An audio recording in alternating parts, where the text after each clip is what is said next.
This is episode 24 of Rookie Gold Prospector, and today I'm going to be sampling this gravel bar right here on this inside bend and trying to find the Paystreak.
If you join my Patreon, patreon.com/rookie gold prospector, and you're a $5 patron for 3 months, Patreon will mail this sticker directly to you, and you will also be entered into my monthly giveaway. So go ahead and join that Patreon, patreon.com/rookie gold prospector. So I watched a couple YouTube videos in preparation for this venture here, and I'm going to leave the link to those in the description. One of them was from Ask Jeff Williams, and the other was from Dan Hurd. The Ask Jeff Williams video made me realize that this could be a pretty big job, and the Dan Hurd video was very informative. But if you didn't know, back in the day, Dan Hurd was a classroom teacher, and he did not appreciate disruptive students. So you should check those two videos out. So this is where I'm going to set up my sluice box today. I've been here before. That's where that nice little V-shaped funnel is there. So I made that, and then I've already punched this hole right here. This was several weeks ago, and there was some decent gold in it. And so what I'm going to do is I'm going to continue to sample from here all the way along to the edge. And I'm going to test it at different levels and see what happens to the speck count. And then I'm going to go down to the other end of the gravel bar and do the same thing. But you can see that pretty clearly the size of the rocks changes really quickly. So we've got these big old chunky pieces of quartz here, and then as we go up the gravel bar, it instantly turns to basically sand before it hits the inside bend. So it's a kind of a unique inside bend here. You know, a lot of times you'd think that the big gravels would be like right on the bend, but there's no gravels on the bend here. And then all that water slams right into that little bench of gravels right there. So I definitely need to do more investigation on that. But what Dan Hurd said to do would be to stand here at the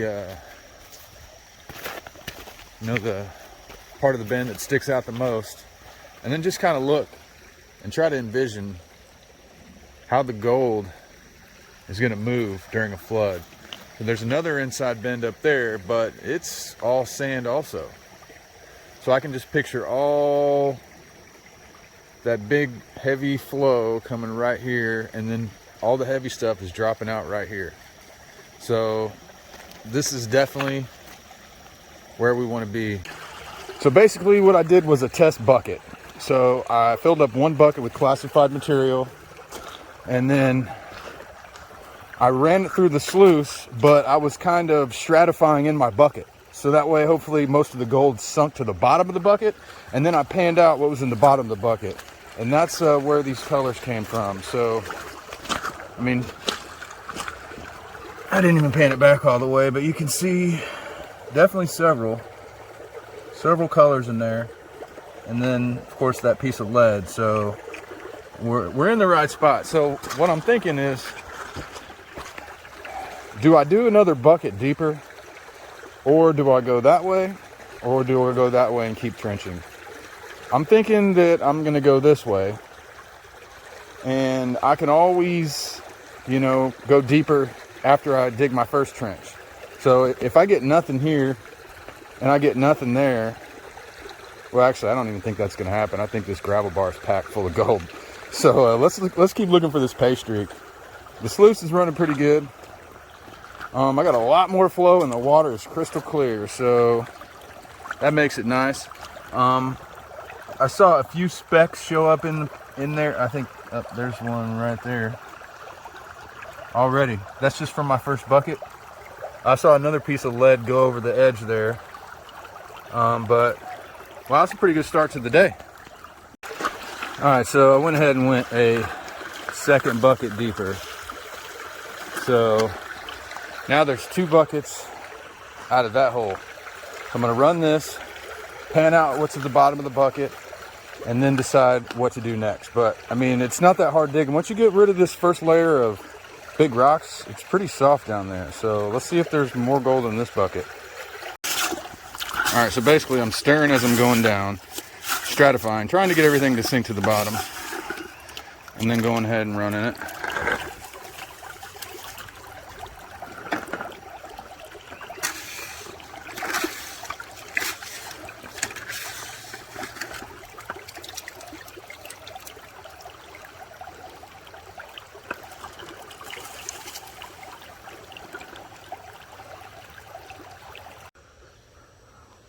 Okay, I went deeper, and there's still gold, but there's not, well, dang, I don't know, there's like 10 small colors in there, actually. I mean, they're pretty small. There's still like 10 colors in there. All right, so I feel like I got a little bit more out of the first bucket than the second bucket, so I'm gonna move over to right there, and I'm gonna run another 2 buckets. I don't know how well it's showing up on this camera, but right there mixed in with that black sand, it's littered with gold. You know, there's a little too much flow for anything to accumulate here, but back under there, there's quite a bit of fine gold. So this is my 3rd bucket, and I'm gonna take it downstream and pan it out. This last little bit that's in the bottom here, pan it out and see if it's as good or better than the first 2 buckets. So this pan basically had nothing. I mean, I think there's like, I think that's 1 right there, but it's less than the first 2. So let's go 1 deeper just for consistency. And then if that's no good, then we're gonna go the opposite direction. All right, so once again, 1 tiny speck at the bottom of this bucket. So we're gonna find a streak. It's not going this way. It's from here over.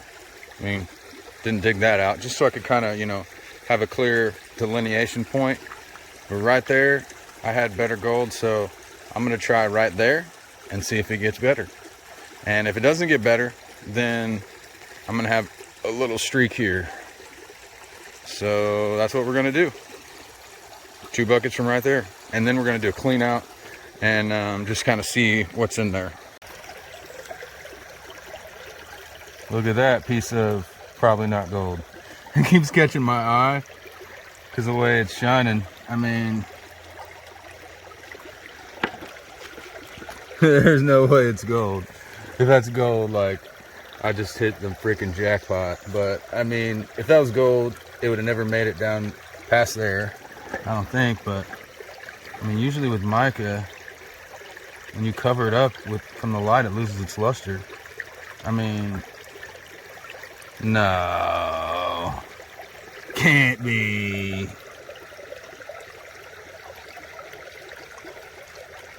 What? All right, I'm reaching in there and grabbing it. Look at that, it's mica.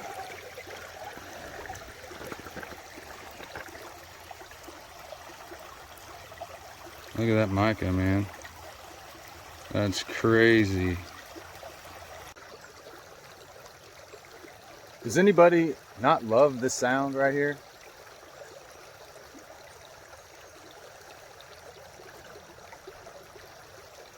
how could you not be relaxed where I'm at right now? All right, so out of this test hole, I got those 4 pieces right there. So not very many. So what I've learned is that in my little trench I'm digging right here, out of these 3 holes, this one had the most gold in it, and it had it 1 bucket down. Still had some gold 2 buckets down, but it had more in the first layer. This right here, I didn't even dig the second layer. What I just showed you, that was the first layer. That hardly had any gold in it at all. And when I was here several weeks ago, that's where I dug, and I got a decent amount. So if I connect the dots with that, I think right in that direction. I think I should try digging right there a little bit, and see how it goes. But I'm thinking the Paystreak is probably somewhere right around there.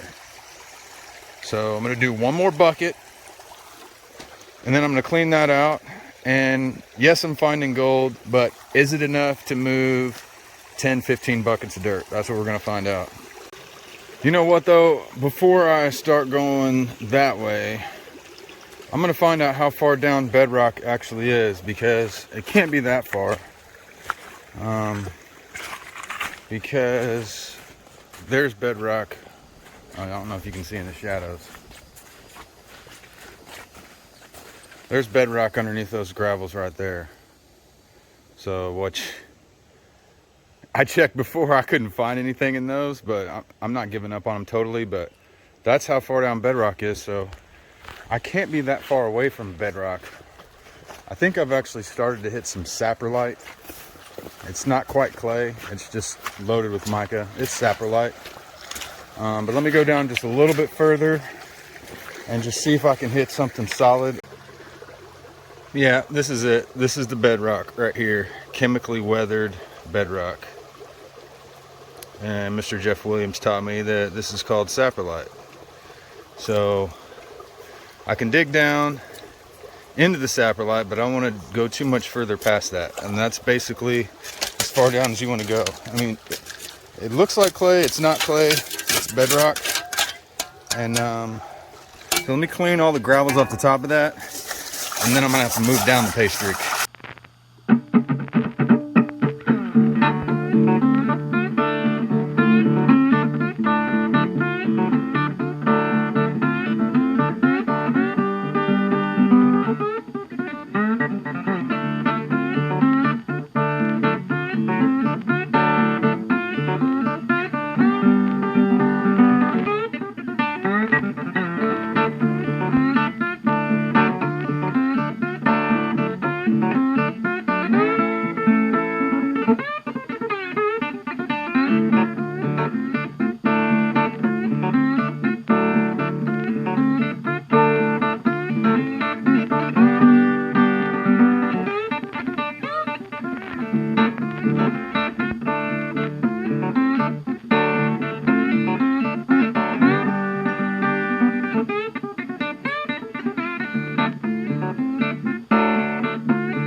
All right, I'm trying to reclimate as I go. So right there, that was one of my holes. I filled it all in with the material that's coming out of here, because I'm not going to be going that way anymore. Right now I'm going this way, and then I'm going to test.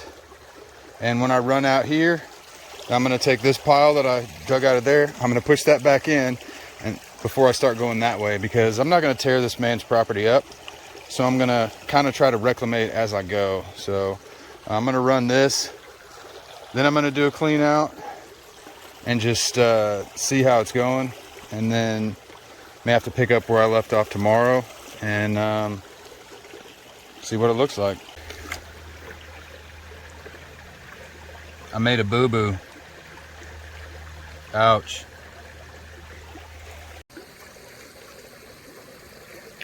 I mean, there's quite a few pieces of small gold mixed in there. Over there too. I'm gonna clean this all up at home. My finger hurts. So, alright. So what I figured out today is that the Paystreak, or a Paystreak, goes from here, from here right to there, and it's only in the top 4 or 5 inches of gravels. Go down deeper, you get less gold. So at this point, I think that I can come back on another day and just plow right through there and clean up the rest of that gravel bar. That pile of tailings right there is on top of good pay, so I'm going to be pushing those back into the hole just so I don't leave a mess on this man's property. So there's probably good gold underneath that pile of tailings right there, but you know, I think we had a successful day figuring out how to find a Paystreak.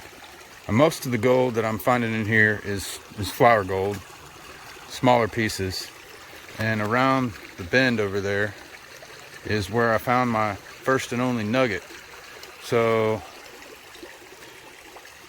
you know, it's really cool to find this Paystreak here, but there's bigger gold down that way. So I'm going to spend some more time down there as well.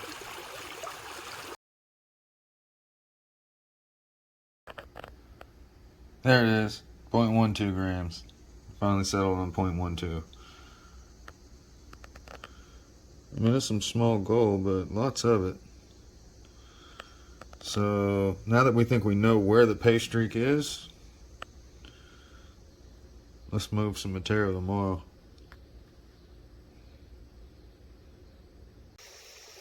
All right, I'm back for day 2, and today I'm just going to run as much material as I can and try to follow that streak and see how much gold we can get. So the streak that I think I've identified goes right through there to there, and it's mostly in the top foot. So I'm going to trench all the way down to the end of the bar in the top foot and then see how much we can get, testing along the way. All right, we're going beast mode today. This is bucket number 7.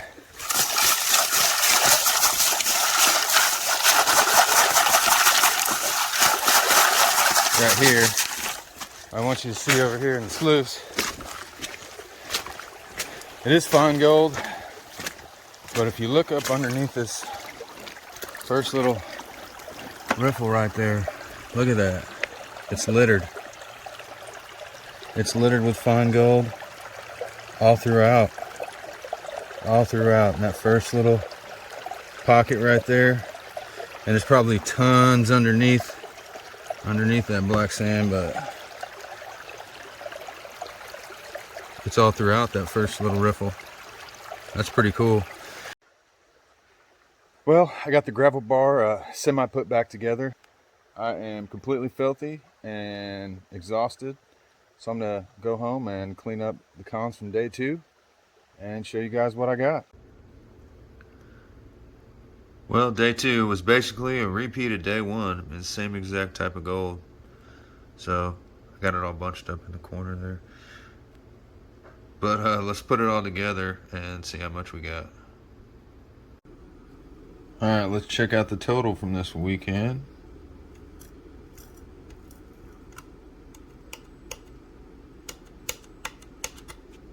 Let's see what we got. 0.27. So that means I got, what, 0.15 today. So that's not too bad. That is actually my Well, it was 2 days, so it wasn't 1 day, but it ties my second best weigh-in. All right, let's do a quick little update on the career total now. It's starting to be a nice little pile.